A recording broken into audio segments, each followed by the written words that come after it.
वो पार्टी है जो समाज के अंतिम पायदान पर बैठे हुए व्यक्ति की चिंता करती है, मार देता है मानव मात्र के कल्याण की चिंता करती है एवं राष्ट्र गौरव की चिंता करती है। राष्ट्र के गौरव को कैसे बरकरार रखना है, कैसे बढ़ाना है, इसकी चिंता करती है। जल्दी बुलाइएगा तो बंधुओं, अगर बिहार से भ्रष्टाचार को मिटाना है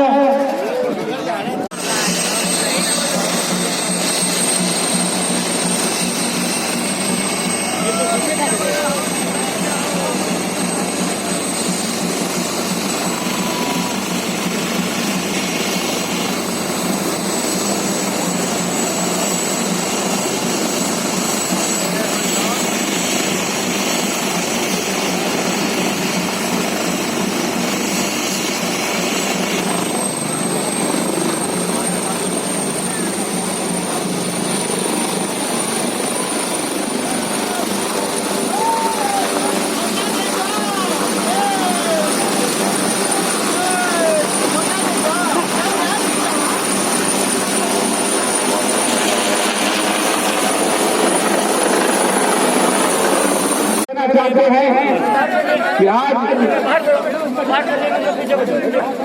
मुझे बिहार के सबसे गरीब कैंडिडेट के तौर पर हो मुझे यहाँ का प्रत्याशी बनाया है। हमें गर्व है कि दुनिया की सबसे बड़ी पॉलिटिकल पार्टी भाजपा ने बिहार के सबसे गरीब कैंडिडेट जिसका बैंक बैलेंस 928 रुपया है, वैसे प्रत्याशी पार्टी एकमात्र पार्टी है भारतवर्ष में जो कार्यकर्ताओं की पार्टी है, जहाँ कार्यकर्ता नेता बनते हैं। आज मैं अपने को बहुत गौरवान्वित महसूस करता हूँ। मेरा जीवन, मेरा राजनीतिक 20 साल का राजनीतिक सफल हुआ। मैं आज कार्यकर्ता मित्रों और तमाम ये भी करके सेवा करता रहूंगा। बस कहना है के साथ बिहार का विकास करने की कोशिश की। आप ये कहेंगे ठीक है भाई, मान लिया 15 साल नीतीश कुमार भी मुख्यमंत्री थे, ये 5-6 साल में विकास क्यों हुआ, इसके पहले क्यों नहीं विकास हुआ? बहनों भाइयों, दिल्ली में कांग्रेस की सरकार थी, याद दिलाना चाहता था। कांग्रेस की दिल्ली की सरकार को जो बिहार की राज्य सरकार थी उसकी जैसे मदद करनी चाहिए थी, वो मदद नहीं करते। लेकिन जब से मोदी जी भारत के प्रधानमंत्री बने 2014 के बाद हमने यह भी नहीं देखा कि यहाँ पर जनता दल और राजद की सरकार है, क्योंकि हमारी सोच यह रही है जब तक इस देश के राज्यों का विकास नहीं होगा तब तक इस देश का विकास नहीं हो सकता है। इसलिए जितनी सहायता मुहैया कराई जा सकती है केंद्र सरकार के द्वारा सहायता मुहैया कराई, यही कारण है। क्या नदियों पर, नालों पर आपको बड़े बड़े पुल, छोटे छोटे पुल दिखाई दे रहे हैं, सड़कों का निर्माण हो रहा है। ज्यादा लंबा नहीं बनाइएगा। बराबर बिहार के साथ कांग्रेस की चाहे जिस भी दल की सरकार रही हो, आपके साथ भेदभाव किया है। प्रतिभा के मामले में बड़ी संख्या में यहाँ के नौजवान IAS, IPS अफसर बनकर निकलते, पढ़ाई करने के लिए कोई अच्छा संस्थान नहीं रहा। उस बिहार में जहाँ नालंदा विश्वविद्यालय जैसा विश्वविद्यालय शिक्षा का केंद्र था, सारी दुनिया से लोग यहाँ पढ़ने के लिए आते, प्रतिभाओं का पलायन हो रहा था। मेरे बहनों भाइयों, उसको बिहार में कोई मां का लाल तेल पिलावन लाठी रैली नहीं कर पाएगा, करनी होगी तो हिसाब आएगी। चरवाहा विद्यालय, क्या चरवाहा का जो बच्चा होगा उसके प्रतिभा का विकास नहीं होना चाहिए, उसकी योग्यता नहीं बढ़नी चाहिए? क्या उसको 3rd क्लास के स्कूल में बैठाकर पढ़ाकर उसको कक्षा 3, कक्षा 4 पास करा कर छोड़ देना चाहते हैं? हम चरवाहे के बेटे को भी, झोपड़ी में रहने वाली माँ की कोख से पैदा हुए बेटे को भी हम बड़ा इंजीनियर बनाना चाहते हैं, डॉक्टर बनाना चाहते हैं, IAS बनाना चाहते हैं, IPS बनाना चाहते हैं। क्या इन लोगों ने कमाते नहीं? भारत माता दी। विधानसभा क्षेत्र के प्रत्याशी श्री लल्लन कुमार और यहाँ श्री विभूति जी गोस्वामी, प्रदेश सचिव जनता दल श्री मुन्ना सिंह जिला महामंत्री, श्री विवेक गुप्ता प्रखंड अध्यक्ष, श्री संजय सिंह, डॉक्टर संजय सिंह, श्री शिव बालक तिवारी जिला अध्यक्ष किसान मोर्चा और इस विशाल सभा में मौजूद मेरे सभी सम्मानित बहनों एवं भाइयों, शायद इस स्थान पर सभा को संबोधित करने के लिए दूसरी बार आप लोगों के सामने में खड़ा हुआ। इसके पहले भी शायद मैं कभी यहां पर आ चुका,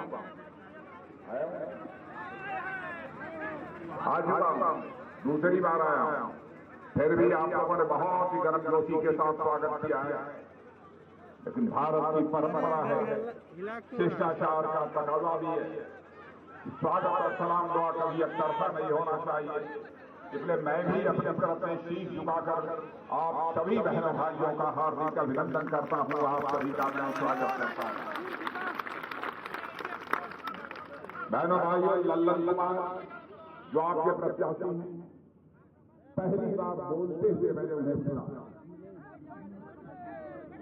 लल्लन कुमार जब बोल रहे थे तो नीचे से लेकर ऊपर तक मैं लल्लन कुमार को देख रहा था। सुरक्षा के सवाल पर हम लोगों ने दमदम के साथ काम किया। बराबर हमारी प्रधानमंत्री की नीयत के ऊपर इन लोगों ने सवालिया निशान लगाने की कोशिश की। कल पता नहीं आप लोगों ने टेलीविजन देखा है कि नहीं है, देखा है कितने लोगों ने, जब पुलवामा में उस समय भारत का गृह मंत्री मैं ही था, पुलवामा में पाकिस्तान के आतंकवादियों ने हमारे 40 सीआरपीएफ के जवानों की जानें ले ली थी। उस समय भी कांग्रेस के लोग हमारी सरकार और हमारे प्रधानमंत्री की नीयत को सवालिया निशान लगा रहे थे। क्या यह सच्चाई है कि परोक्ष रूप से वो पाकिस्तान को ताकत दे रहे थे? पाकिस्तान कहता रहा कि नहीं, जो ये आतंकवादी वारदात कश्मीर की धरती पर हुई है, जिसमें 40 सीआरपीएफ के जवान मारे गए, हम लोगों ने नहीं मारा है, हमारे यहाँ के आतंकवादियों ने नहीं मारा। लेकिन कल पाकिस्तान की नेशनल असेंबली में पाकिस्तान की सरकार के मंत्री ने बहनों भाइयों स्वीकार कर लिया है कि वहां जो 40 लोग मारे गए हैं पाकिस्तान के आतंकवादियों ने मारा है, उसे स्वीकार कर लिया। मैं राहुल जी से कहना चाहता हूं, मैं किसी नेता के बारे में कोई अपशब्दों का प्रयोग नहीं करना चाहता, किसी को अपमानित नहीं करना चाहता। बार बार आप हमारे प्रधानमंत्री हमारी सरकार के ऊपर सवालिया निशान लगाते हैं। सुरक्षा के सवाल पर मैं आपसे पूछना चाहता हूं, अब आपकी बोलती बंद क्यों है? आज बोलिए ना। जो कल पाकिस्तान में पाकिस्तान सरकार के मंत्री ने नेशनल असेंबली में जो बोला है, उसके बारे में आपकी क्या प्रतिक्रिया है? यह देश जानना चाहता है बहनों भाइयों, लेकिन कलेजे में दम नहीं है कि वह बोल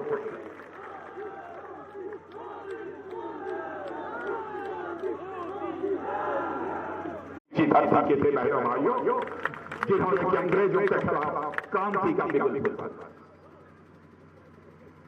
मैं आपसे अपील करने आया, लालटेन का युग समाप्त हो चुका है बहनों भाइयों, अब एलईडी का युग आ गया है, बिजली का युग आ गया है, लालटेन का युग समाप्त हो गया। दीपावली आने वाली है, मैं तो और आपके बीच बोलना चाहता था लेकिन समय कम है। दीपावली आने वाली है, याद रखिएगा, याद रखना मेरे बहन भाइयों, दीपावली में लक्ष्मी जी यदि घर में आती हैं तो लालटेन लेके लक्ष्मी जी नहीं आती हैं। लक्ष्मी जी आती हैं तो कमल के फूल पर ही रहकर आती हैं। इसलिए मैं आप लोगों से अपील करना चाहता हूं। उसमें भी कहते हैं इतने 1000 किलोमीटर चीन ने कब्जा कर लिया। बहनों भाइयों, मैं खुलासा तो नहीं कर सकता हूं क्योंकि हमारी कुछ सीमाएं हैं, लेकिन मैं इतना दावे के साथ बिहार की जनता के बीच कहकर जा रहा हूं कि हमारे बहादुर सेना के जवानों ने जो कुछ भी किया है मेरे बहनों भाइयों, यदि मैं उसका खुलासा कर दूं तो आप केवल ताली ही नहीं बजाएंगे बल्कि जमीन पर उछलने लगेंगे बहनों भाइयों। इतनी शौर्य और पराक्रम का परिचय हमारे बहादुर सेना के जवानों ने किया।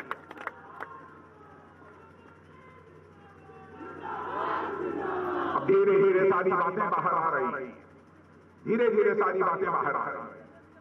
और यह भी मैं आपको बताना चाहता हूं, पहली जो जंग हुई, जंग उसको क्या कहेंगे, टकराहट जब भारत और चीन के सेना के बीच हुई, गलवान घाटी में, लद्दाख की गलवान घाटी में हमारे बिहार रेजिमेंट के ही बहादुर जवानों ने, 20 जवानों ने अपनी शहादत देकर बहन भाइयों मातृभूमि की सम्मान को बचाने का काम किया।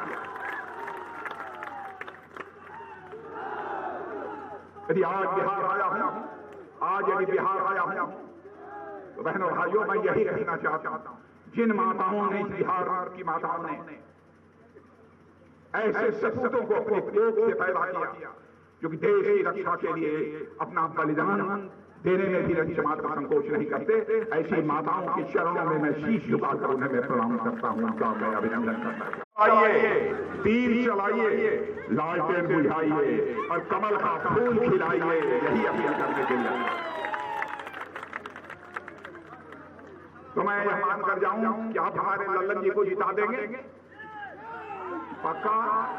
ना ना, ऐसे मैं नहीं आऊं।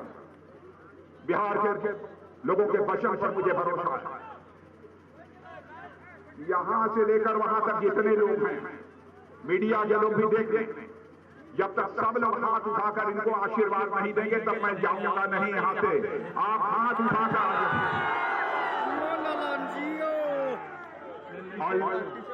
और लल्लन कुमार जीतने के बाद भैया कभी भी 2-4 महीना 8 महीना साल भर में कभी इधर आते जाते, हमको एक बात पिपरैती में फिर से बुला लिया।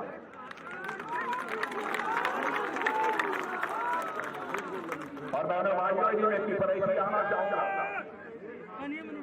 तो फूलों की हार पहनकर मैं आना चाहूंगा, एक बार शीश झुकाकर आप सभी के प्रति आभार व्यक्त करने के लिए आना चाहूंगा, इसीलिए मैंने यह बात कही है। तो मैं चलूं, आपने आशीर्वाद दे दिया लल्लन कुमार को, फिर से हाथ उठाकर आशीर्वाद दे दीजिए एक बार। बोलिए भारत माता की, भारत माता की।